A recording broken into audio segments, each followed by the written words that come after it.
Mais um episódio do nosso podcast. Seja muito bem-vindo. Você está falando com Regiane Barbosa e no Instagram você pode me encontrar no Fala Regiane Barbosa. Durante esse mês, falamos sobre a escolha do preço, escolha seu preço, na verdade a escolha do preço foi ótima.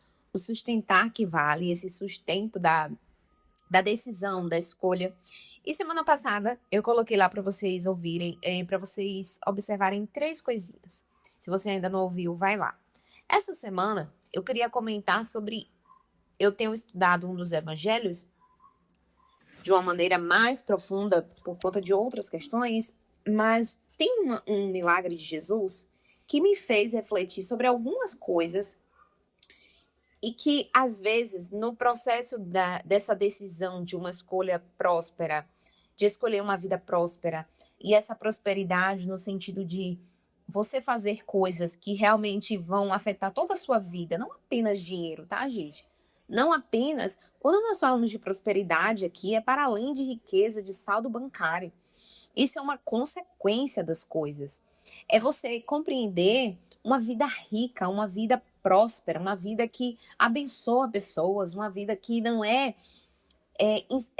ela não se resume a si mesmo.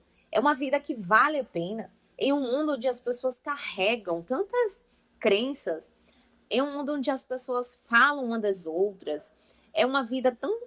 Tem gente que leva uma vida tão chata. Essa semana mesmo, abrindo um adendo aqui sobre essa questão da chatice, eu até falei que na sexta eu estava no salão fazendo minhas unhas, toda sexta de tarde eu vou para lá, e aí eu estava comentando com a minha manicure sobre essa questão da chatice das mulheres. É engraçado que nós mulheres, nós temos uma tendência absurda a sermos chatas.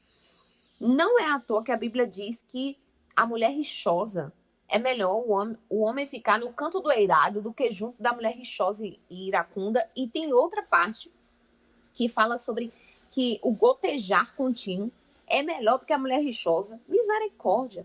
Então nós temos essa tendência absurda e triste a sermos chatas, insuportáveis, reclamonas, murmuradoras. E aí, eu tava dizendo a ela como é chato mulheres que reclamam de tudo. Mulher que reclama das solteiras ou reclama da sua própria solteirice. Mulher que reclama do casamento. Mulher que reclama do esposo. Mulher que reclama do filho. Mulher que reclama do trabalho. Mulher... Meu Deus do céu, ela reclama se tá sol, ela reclama se tá chuva. Mulher, então pede pra Deus te levar, porra. Some logo daqui, mas essa galera, Deus é tão misericordioso. E geralmente, quem pede para morrer, demora de morrer. Eu digo, Senhor da glória, tem misericórdia. E aí, essas mulheres não vivem, e para mim, o resumo de uma pessoa que reclama muito da vida, reclama muito das coisas, é basicamente não ter uma vida interessante. E é horrível quando você não tem uma vida interessante. Porque é insuportável ficar do seu lado. É aquela pessoa que ela não faz nada por ela, e ela quer que ninguém ao redor faça por si mesmo, porque você não vai suportar viver com ela. Então, na sua vida, e ela tem uma certa raiva quando a vida da pessoa tem coisas interessantes que ela gostaria que na vida dela desse, e ao invés dela se inspirar, não, ela enche o saco. Então, assim, eu geralmente sempre corto, porque eu não tenho paciência para ficar ouvindo gente chata. Não tenho, e nem quero ter. Não é uma coisa que, ai, nossa, eu preciso ter. Eu não. Meu amor, se você tem uma vida que não faz sentido para você, você trate, você é adulto. Nós estamos falando aqui em um podcast de pessoas adultas. Eu não passo mão na cabeça de adulto, porque não faz sentido para mim. Gente grande está sendo tratada como criança, certo? Você pode ter XPTO, ainda mais com esses não sei quantos mil diagnósticos agora, que não significa dizer que não existam pessoas que de fato têm, mas o seu diagnóstico não lhe dá o direito das pessoas te tratarem como criança. Entendeu? Faça aí o que você precisa fazer, tome seus medicamentos, faça suas terapias, se melhore como pessoa, mas o mundo, ele não precisa se moldar aquilo que você está sentindo, aquilo que você está fazendo. Isso é vida, gente. Se uma pessoa morrer no dia 17 de maio de 2012, minha mãe faleceu às 8h45, ali mais ou menos da manhã. Quem sabe dessa data? Sou eu. Quem sabe desse horário? Sou eu. Naquele dia os bancos abriram, os mercados abriram, os hospitais abriram. Aquele médico que escreveu lá o óbito dela, junto com a outra equipe médica que me entregou a aliança dela e os anéis que ela tanto usava, eles atenderam outros pacientes, eles comeram, eles foram para casa, eles viram suas famílias. acorda para a vida continua acontecendo se você morrer hoje, tá? Então, o mundo, ele não gira em torno da nossa própria realidade. Quanto antes a gente acordar para isso, melhor. Porque assim, ó, é insuportável conviver com pessoas assim. E aí eu tava dizendo que essas pessoas chatas, falta vida interessante. Se melhore. Não goste da sua vida, faça algo. Seja adulto e mude. Voltando ao evangelho, que eu estava lendo, eu sempre me pego muito com os milagres de Jesus. Tanto com as parábolas quanto com os milagres. E os milagres têm uma coisa muito interessante. Que o Senhor já sabia, gente, Deus era 100% homem, Deus, quando veio à Terra, estava ali como 100% homem, 100% Deus. Então ele já sabia o que a pessoa queria. Mas ele sempre fazia aquela velha pergunta: o que você quer que eu faça por você? Eu acho interessante que no caminho das nossas decisões, no caminho da obediência, nós precisamos estar afiados sobre o que nós queremos. O que você quer? O que você quer? Eu, Regiane, quero uma vida próspera em tudo. Em tudo. Então eu busco isso. Prosperidade na minha questão de estudo espiritual. Na minha cabeça não faz sentido todos os dias eu não buscar a maturidade espiritual. Isso para mim é importantíssimo. Maturidade espiritual nos ajuda muito. E uma coisa, o estudo da teologia, o estudo sobre quem Deus é, faz com que você mude o seu pensamento sobre todas as demais áreas. Então, assim, a Regiane, há 5 anos atrás, não tinha esse entendimento, buscava, estudava teologia, mas hoje o meu entendimento sobre economia, sobre política, sobre arte, sobre literatura, sobre decisões, sobre o meu negócio, inclusive os negócios que Deus me deu na minha vida, finanças, enfim, está muito mais refinado a partir do momento que eu comecei a estudar teologia. Então, assim, há 5 anos atrás eu já estudava teologia, mas naquele momento eu não tinha uma maturidade para que o Senhor me revelasse coisas que hoje ele me revela. E a gente vai crescendo. E é uma constante. Daqui a 10 anos o Senhor já vai revelar outras coisas, se assim ele permitir eu estar aqui, se assim ele permitir ele me revelar essas coisas. Porque nós vamos crescendo na graça e no conhecimento de Deus. Eu estou relendo por conta do clube de leitura, que eu participo daqui de Salvador, o Peregrino. E aí eu não leio ele todos os dias. E hoje eu peguei um pouco, assim, para ler bastante. Ele já estou finalizando já. Quando esse episódio for ao ar, eu já vou ter acabado pela página que eu estou. Então eu já vou ter encerrado essa leitura. E aí, eu estava vendo, quando tem um diálogo ali de cristão, que é o personagem principal, e de fiel, que é também cristão, ele diz assim, mas eu não passei por isso, mas aí cristão diz assim, nossa, quando você passou pelo vale foi mais tranquilo, no sentido de o Senhor ele vai trabalhar com você e através de você de uma maneira diferente do seu irmão. Então talvez tem coisas que para você é muito tranquilo você saber, mas para mim ainda não. Assim como para mim é muito tranquilo saber alguns assuntos, mas para você ainda não.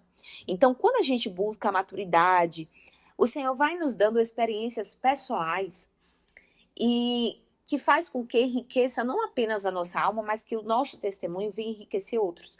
O seu testemunho não significa dizer apenas sobre aquilo que você vai falar, mas a maneira como você se comporta, a maneira como você age nas coisas e a maneira como você decide também. As nossas decisões, ela é um reflexo daquilo que nós lemos, daquilo que nós vemos, daquilo que nós consumimos e do quanto nós temos buscado o Senhor. Porque quanto mais nós buscamos ao Senhor, mais o Senhor nos dá direcionamento sobre tudo. E eu fico muito triste como às vezes as pessoas têm uma visão pobre do Evangelho. Uma visão onde o Evangelho é só para eu estar dentro de uma igreja, apenas e nada mais, e todas as minhas decisões é só aquilo ali. E não, o Evangelho ele é o condutor de todas as áreas da minha vida.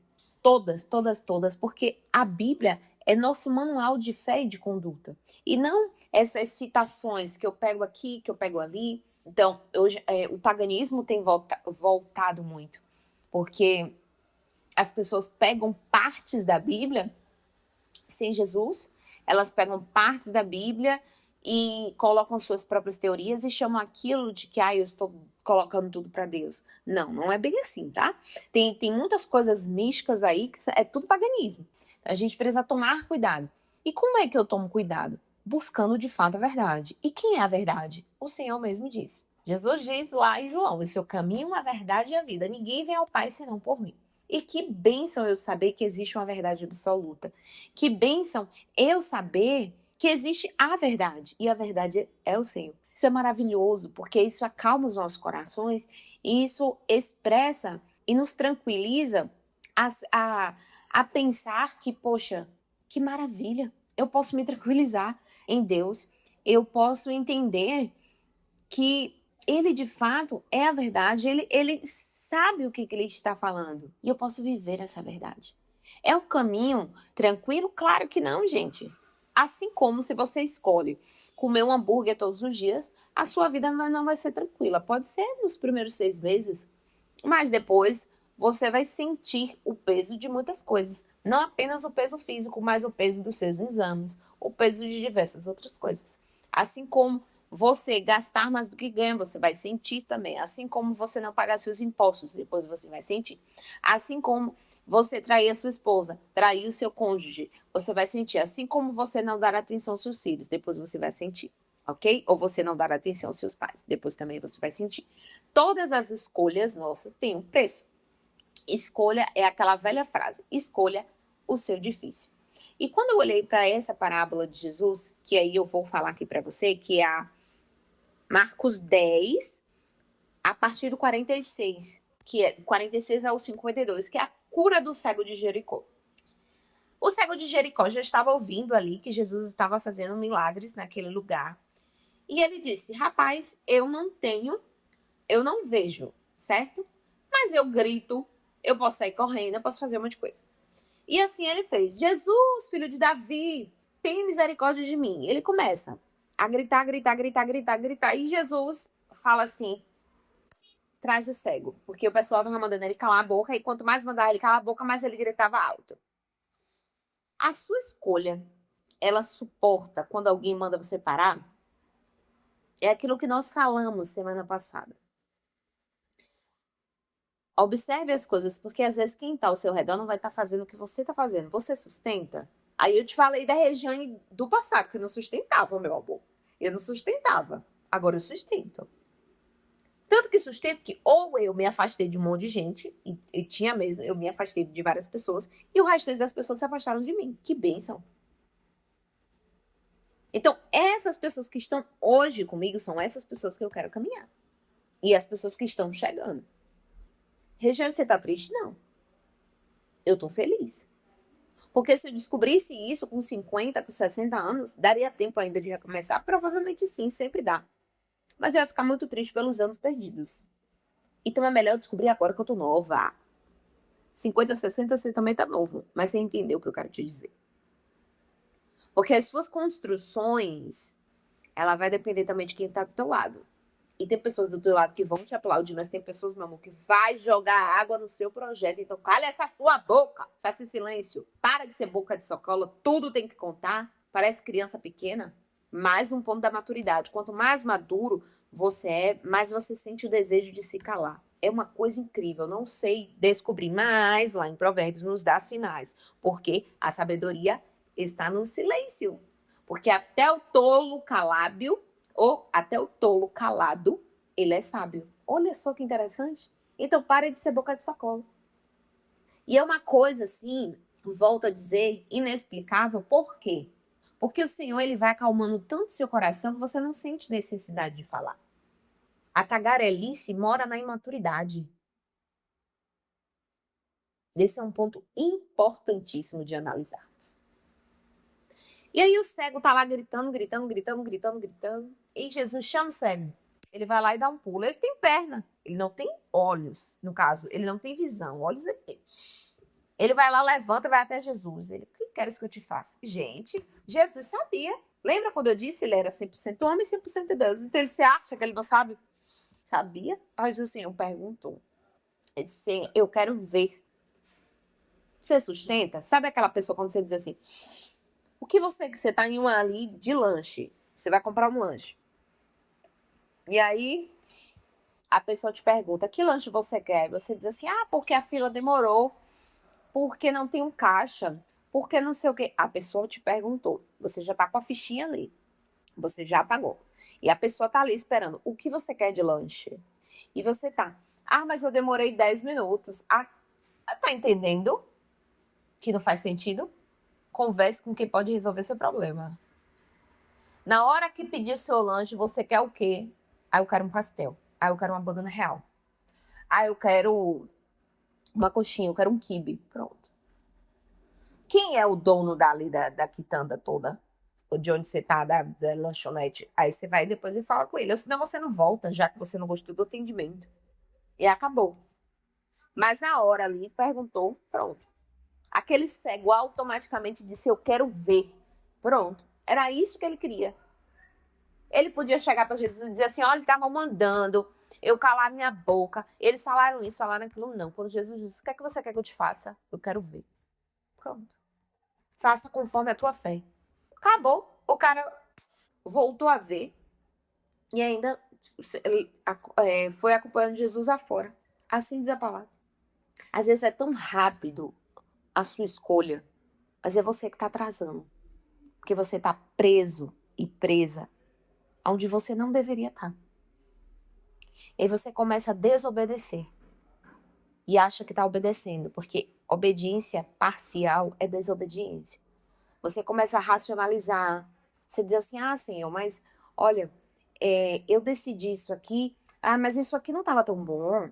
Mas isso aqui estava assim. Mas isso aqui, fulana, você viu fulana? Ah, que nada. Sustente. Observe. Analise.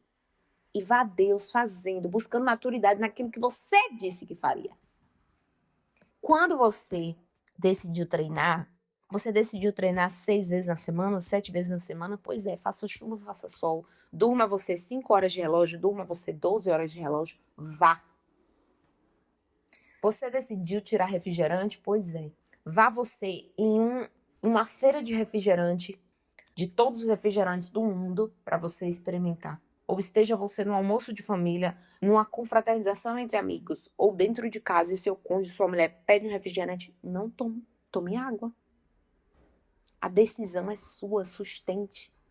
Ah, mas é porque eu só tomei um pouquinho. Ah, porque não sei o quê.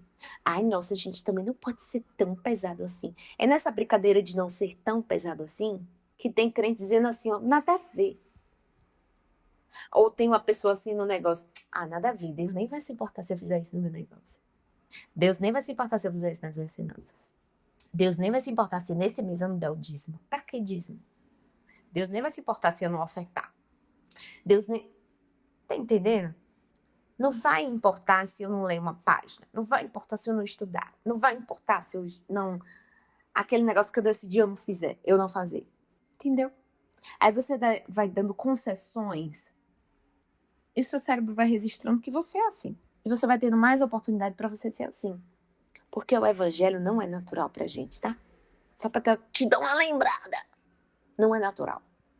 É a sua carne, natureza adâmica aí gritando alto na sua vida. Ela fica doida quando a gente faz assim. Quando a gente decide, não vou fazer isso aqui também não. Pra quê, né? Pra quê, né? Pronto. Ai, que delícia. E depois você reclama. Aí depois é pra Jesus. Jesus! O que foi que aconteceu? Foi você que fez. O Senhor não é o gênio da lâmpada, gente. O Senhor nos dá graça, mas Ele não nos exime do esforço. Ele nos transforma. E a transformação do Senhor, ela é importantíssima. Porque né, na nossa fase de maturidade, Ele vai nos ensinando quem Ele é. Ele vai nos ensinando como nós devemos adorá-lo, como nós devemos exaltá-lo, como nós devemos olhar para o Senhor. Porque assim como Ele retirou as escamas do olhar daquele cego de Jericó, Ele retira todos os dias a nossa, quando nós pedimos a Ele. Que o Senhor te abençoe. Que esse episódio fale com você de maneira muito individual. É para isso que ele foi criado. Esse podcast. Compartilha com mais pessoas. Não deixa de avaliar. Coloca esse dedo aí nesse like. Quem tá ouvindo no YouTube, para que tanto o Spotify como o YouTube eles entendam que esse conteúdo é relevante. Super beijo. Olha a descrição do episódio para que você tenha acesso aos meus descontos. Deus abençoe e até semana que vem, se Ele permitir. Bye, bye!